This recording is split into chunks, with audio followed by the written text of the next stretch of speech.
టెర్రరిస్ట్ని ఎలా ఐడెంటిఫై చేస్తారు? ఒక పిల్లాడు తప్పిపోతే మీరు ఏం చేస్తారు? మీరు పోలీస్ కంప్లైంట్ ఇస్తారు. అతను నిజంగా తప్పిపోయాడా, పాకిస్తాన్ వైపు వెళ్ళాడా, టెర్రరిజం జాయిన్ అవ్వడానికి ఎన్ని రోజులైంది వెళ్ళి, దాన్ని బట్టి ఆ టెర్రరిస్ట్ కి ఒక గ్రేడింగ్ ఇస్తాం మేము. ఇన్ఫాక్ట్ మా రూముల్లో కూడా మేము వాళ్ళ ఫోటోలు పెట్టుకొని పడుకుంటాం. ఉదయాన్నే లేచినప్పుడు మేము ఫస్ట్ ఆ ఫోటోలు చూస్తాం. మీ మైండ్ లో వాళ్ళ ఫోటో ప్రింట్ అయిపోవాలి.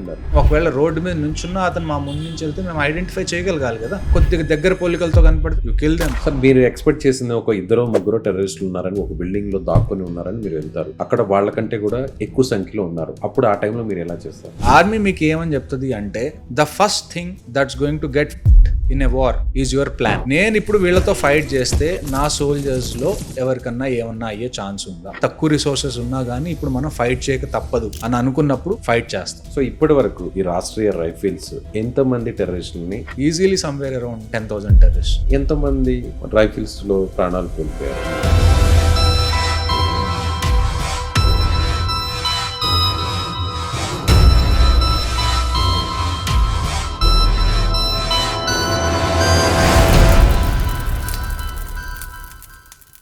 మన దేశంలో ఇటీవల జరిపిన అధ్యయనాల ప్రకారం 60 ఏళ్ల వయసు దాటిన వారిలో చాలామంది మోకాళ్ళ సమస్యలతో బాధపడుతున్నారు. అందులో మోకాళ్ళ చిప్పులు అరిగిపోయి చాలామంది సర్జరీకి వెళ్తున్నారు. అయితే సర్జరీయే దిక్కు అనుకునే వారికి ఎపియాన్ పెయిన్ క్లినిక్ ఒక శుభవార్త చెప్పింది.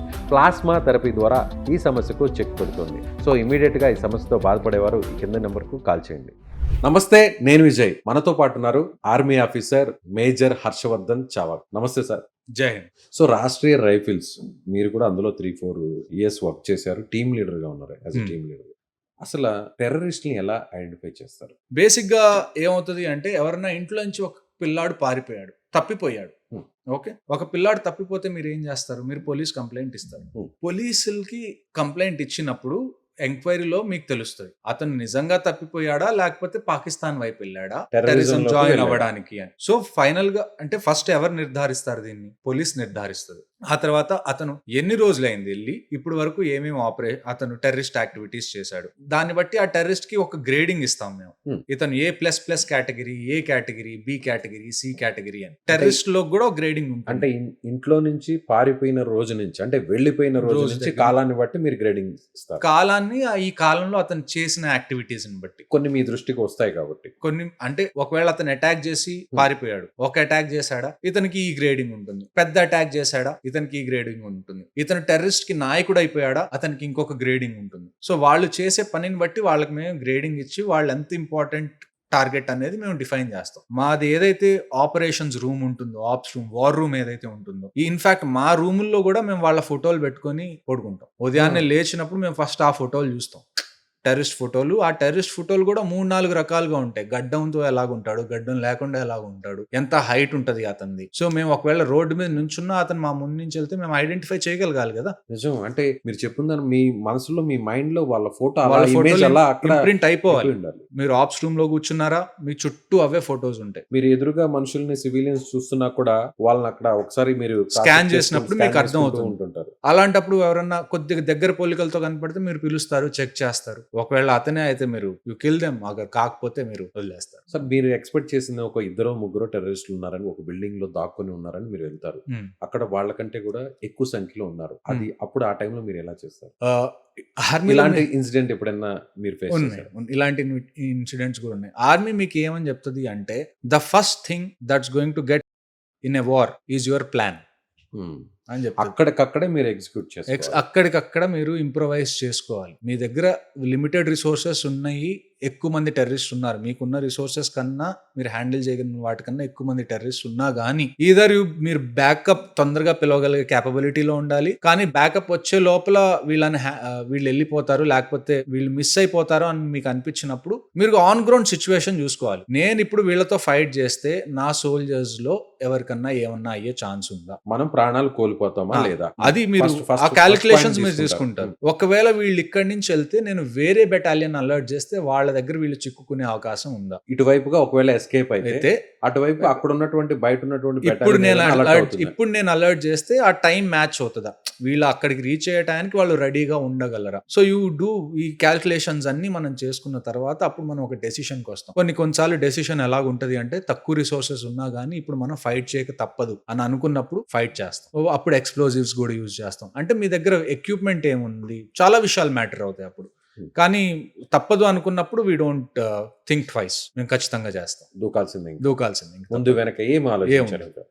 అంటే అట్ ద సేమ్ టైం మీరు హయ్యర్ హెడ్ క్వార్టర్స్ తో కూడా మీరు కమ్యూనికేషన్ లో ఉంటారు. మీరు వాళ్ళకి చెప్తారు, సార్ ఇది సిచ్యువేషన్, నేను ఇలా అనుకుంటున్నాను. అట్ ది ఎండ్ ఆర్మీలో ఏంటి, మొత్తం ఆర్డర్స్ మీద నడుస్తుంది, డిసిప్లిన్ మీద నడుస్తుంది. ఒకవేళ నా సీనియర్ ఆఫీసర్ ఏమంటారు, చూడు హర్ష, నీకు క్లియర్ గా అనిపిస్తే నీకు చేయాలని ఉంటే నువ్వు చెయ్యి, అంటే if you are confident go ahead అని చెప్పారనుకోండి, వీ విల్ గో హెడ్. అదే మీ సీనియర్ ఆఫీసర్స్ పర్లేదు వెయిట్ చేయి, నేను బ్యాకప్ పంపిస్తున్నాను, బ్యాకప్ వచ్చే వరకు నువ్వు ముందుకు వెళ్ళకు అని చెప్పారనుకోండి, దెన్ యూ వెయిట్. ఆ వెయిట్ చేస్తున్నప్పుడు ఒకవేళ మన చేయి దాటిపోతున్నారు అని అనుకున్నారు అనుకోండి, కొన్నిసార్లు you have to take decision on the ground. Complete గా అది మీ మీద డిపెండ్ అయ్యింది. ఎవరైతే గ్రౌండ్ మీద ఉన్నారో, అంటే గ్రౌండ్ రియాలిటీ తెలిస్తేనే కదా మీరు చేయగలిగేది. అంతే కదా. సో ఇప్పటి వరకు ఈ రాష్ట్రీయ రైఫిల్స్ ఎంత మంది టెర్రరిస్టులని? Some thousands easily, somewhere around less than 10,000 terrorist. 10,000 మందిని 35 years నుంచి నడుస్తుంది ఇది. అయినా 10,000 మందిని చంపేశారు. అదే ఆ 10,000 మంది కానీ ఇండియాలో ఉంటే ఏం సార్ పరిస్థితి?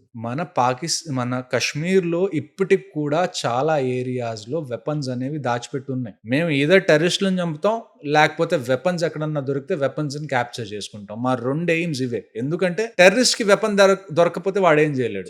మీరు టెర్రరిస్ట్ అయినా చంపాలి, లేకపోతే వాడికి వెపన్ దొరకనివ్వకుండా అయినా చేయాలి. సో ఈ 2 పని మీదే మేము ఉంటాం. దీనికన్నా ఎక్కువ క్యాజువాలిటీస్ అయ్యుండే. కొన్నిసార్లు మేము వెపన్స్ కాన్ఫిస్కేట్ చేసుకోవడం వల్ల, వెపన్ క్యాప్చర్ చేసుకోవడం వల్ల చాలా మంది బతికిపోయారు. కొంతమంది మేము సరెండర్ చేసుకొని అరెస్ట్ చేసి వాళ్ళని చంపకుండా వదిలేస్తాం. సో అలాగా ఒక రకంగా మీరు నిజంగా పనిష్ చేయాలి గన్ పట్టుకున్న ప్రతి వాడిని అంటే ఇంకా చాలా ఎక్కువ మంది ఉంటారు. సార్ ఇప్పుడు మీరు ఒక ఎయిమ్ తో అక్కడికి వెళ్తారు, బాగా అంటే ఒక ఆపరేషన్ లో ఇలా జరుగుండాల్సింది కాదు అని ఎప్పుడైనా అనిపించింది? మీరు కశ్మీర్ గురించి అడుగుతున్నారా లేకపోతే ఆపరేషన్? కశ్మీర్ అంటే చిన్న పిల్లలు, మనం చాలా మూవీస్ లో చూస్తుంటాం, అన్ని కూడా యథార్థంగా జరిగిన సంఘటనలు మూవీస్ లో కూడా చూస్తుంటారు. చూడండి, కొన్ని బుల్లెట్ అనేది ఎవరికి తగులుతుందో ఎవరికి తెలియదు. ఇప్పుడు మీరు ఒక ఎయిమ్ చేసి మీరు బుల్లెట్ ఫైర్ చేస్తారు, కానీ ఎవరన్నా మధ్యలో దూకితే మీరు బుల్లెట్ ని వెనకాలకు పిలిపించలేరు కదా. అంతే కదా. ఒక్కసారి గన్ నుంచి బుల్లెట్ వెళ్ళిపోతే నోబడి నోస్ వెళ్ళిపోతుంది. అవును, నేను చేసిన ఆపరేషన్స్ లో చిన్న పిల్లలకైతే మేము ఎప్పుడు ఏ హామ్ కలగనివ్వలేదు. చిన్నపిల్లల్ని, ఆడవాళ్ళని వీలైనంత దూరంగా పెట్టడానికి మేము ట్రై చేస్తాం ప్రతి ఆపరేషన్. కానీ